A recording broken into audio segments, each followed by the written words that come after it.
Let's start our component preparation by planing a face side. A face side on the board is a flat surface which is used as a reference for marking out. It may end up being the outside of a component on a piece of furniture, for example the front of a drawer, or it may be an inside part, maybe on a rail which you'll never see again. You decide. What's important is that for all your marking up, you have one flat, consistent surface that you mark from, and that's what we call the face side. This piece of wood has come from the planer, and it's got a little bit of ripple in it, and it's probably not completely flat, so we need to prepare it with our hand plane.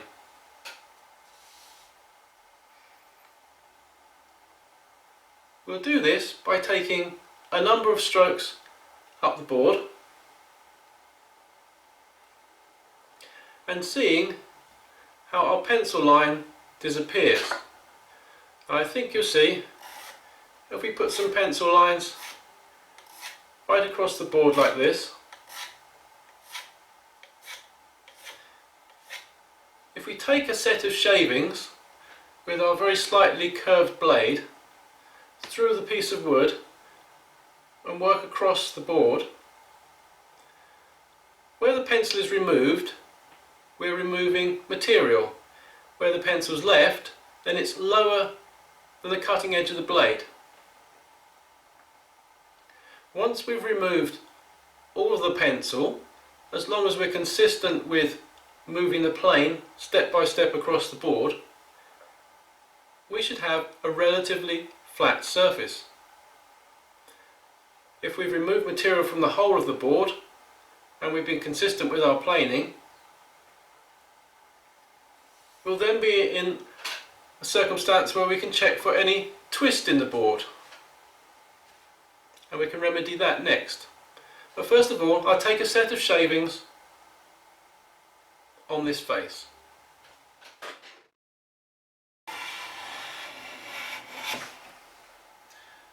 And then move across and put the middle of my blade where the pencil marks are just remaining.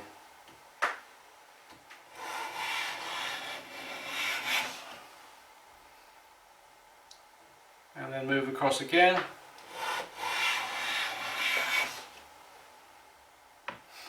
And again. And again.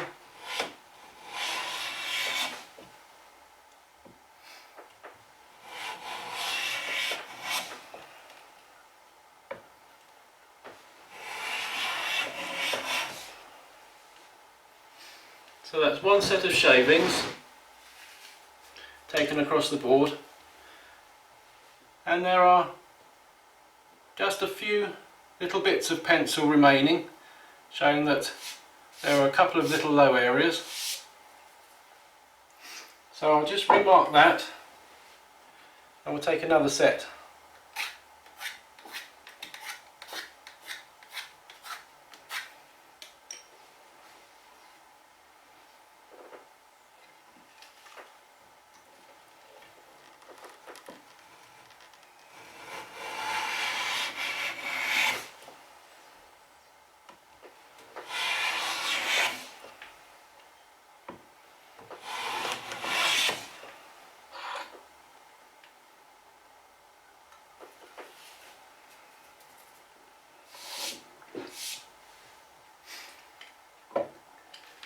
Now that's relatively flat, and I want to check for wind. So I'm going to bring in some winding sticks.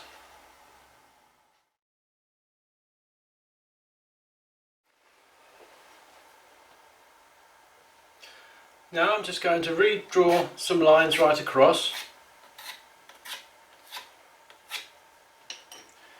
and move down to a plane which is just less than the length of this component, and this will allow us to produce a very slight dip along the length.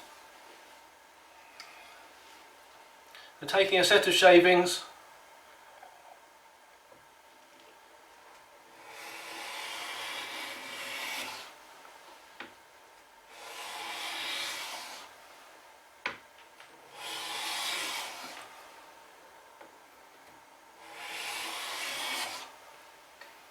I'm just leaving pencil marks on the edges here, so we produce a dip in that sense.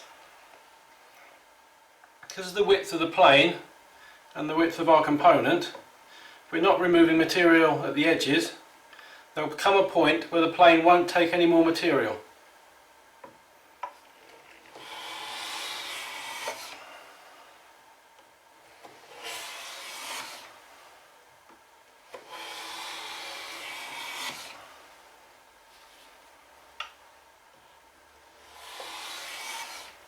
And that's pretty much it.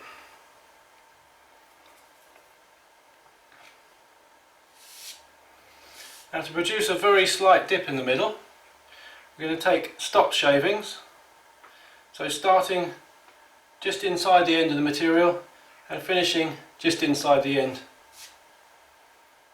And once again, a set of shavings, so cutting just inside from the edge here and then moving across to as far as we've gone. And again, we can mark that with pencil so we can see where we're going.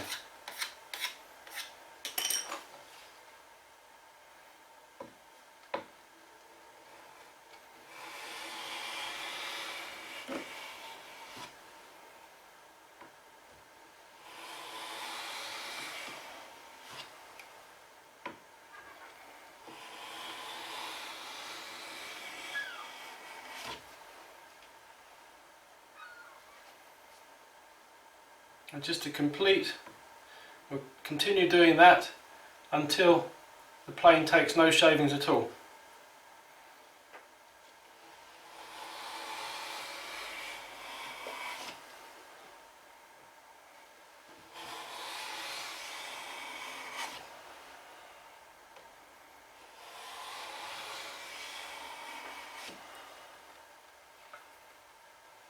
And that's it, just dust.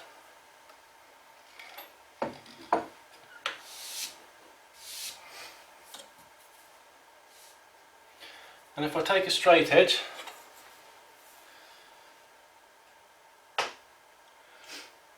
you already see pivots on one end and on the other. So there's a very slight dip in the centre.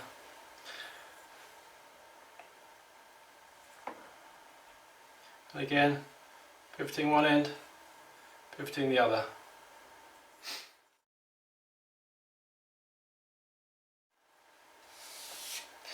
Now we need to check for wind, which is that sort of relationship on the board. And to do that we use winding sticks. These are now available commercially, but they're very easy to make yourself. 2 parallel strips of wood, square and true, and you can inset some little keys here which make reading them a little bit easier. The idea is you set them up at the ends of the board and use a engineer's square just to make sure that they are square to the board.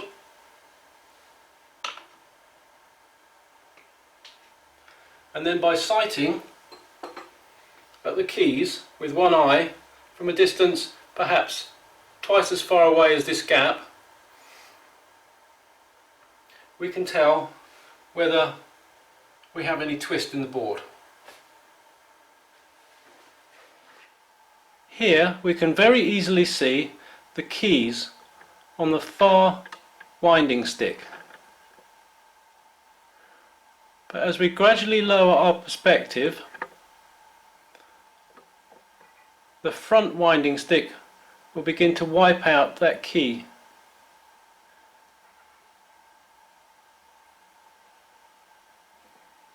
And I think you can see here the key on the left is disappearing before the key on the right. And that's suggesting that the far right hand corner is high and the front left hand corner is high. So we need to adjust for that. And we can get some sort of idea as to how far out it is by inserting little shims under the winding stick. First of all, I shall insert a thin paper shim under the right hand side of the front winding stick.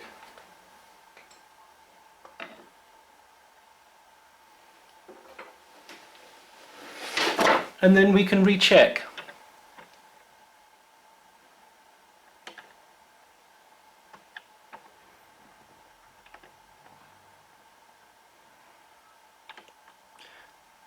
And I see that's not quite enough. So now I will insert a similar paper shim under the rear left hand side.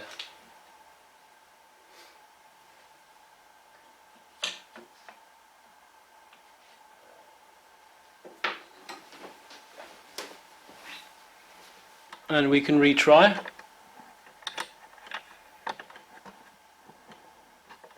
See the keys, they're still very slightly higher on the right hand rear.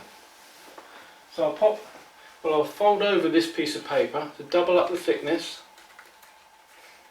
I won't put the fold underneath the winding stick, but I'll put a double up piece of paper there.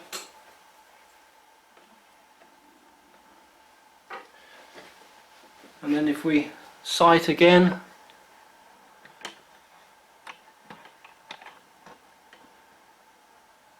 see both keys, and they disappear virtually the same time.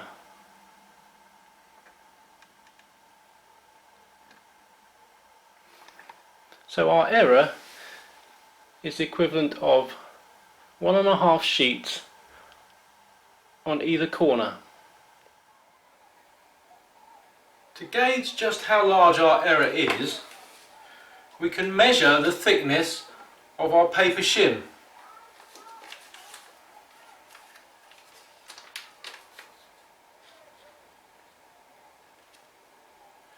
And that's reading 1.5 thou.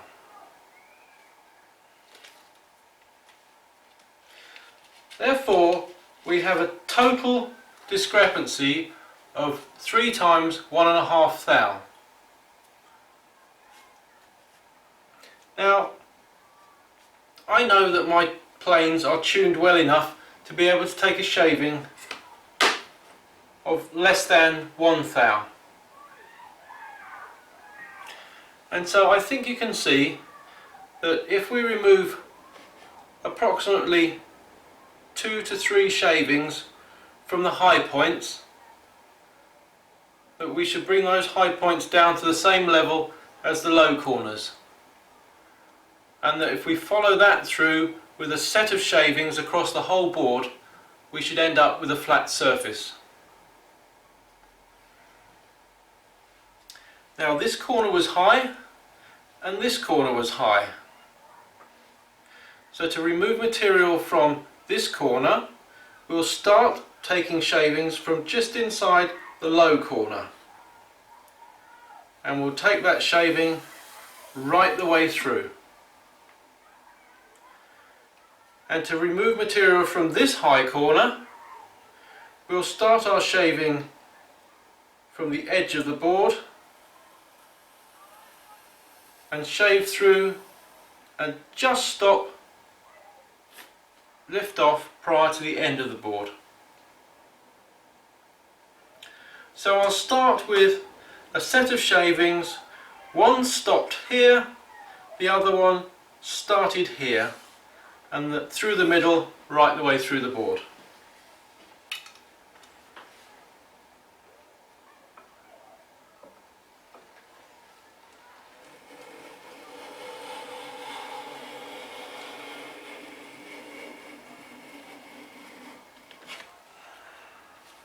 That's the one stop shaving.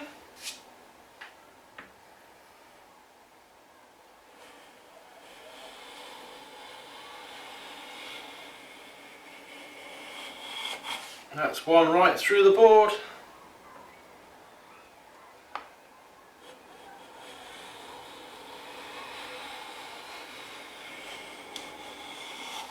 One more right through the board.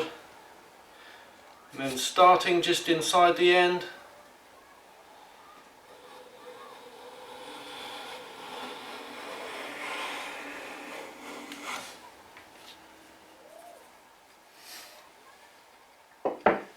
Now we've taken a full shaving off this high corner and this high corner, and we've left the opposing corners exactly the same height. Now my shavings, I know, are roughly in the order of 1/1000th of an inch, and we have to remove 4.5 thousandths. So I think we can safely take another set of shavings and then check again with the winding sticks.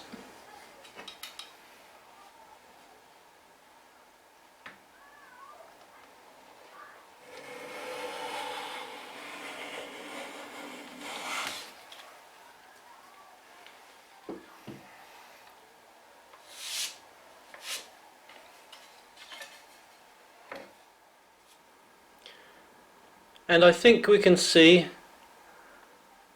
that our high corners are still very slightly high. So we'll take another set of the shavings with a stop shaving either side to adjust for the twist.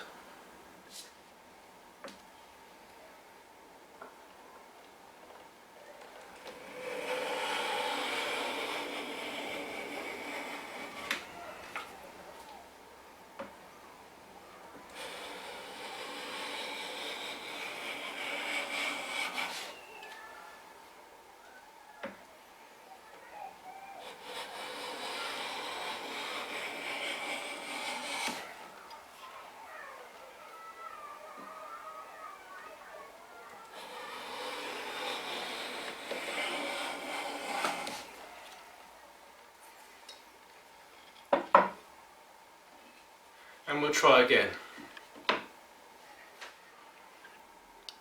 And now I hope you can see that the keys are disappearing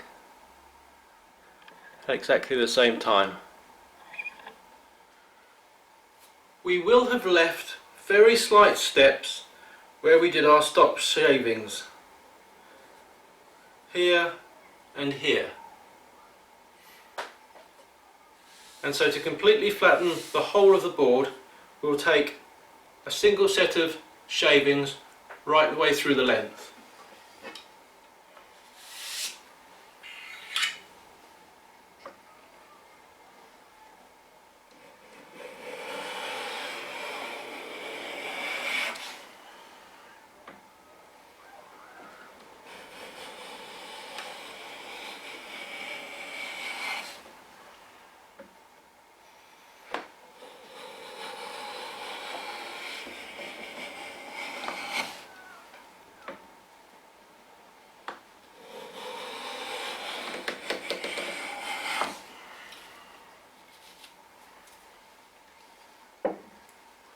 And we also want to check that we've maintained a very slight hollow in the board to prevent the stock of our square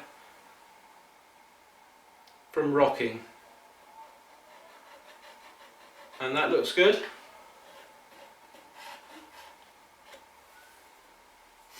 And also across the width, which we're better checking by holding up to a light source, like so.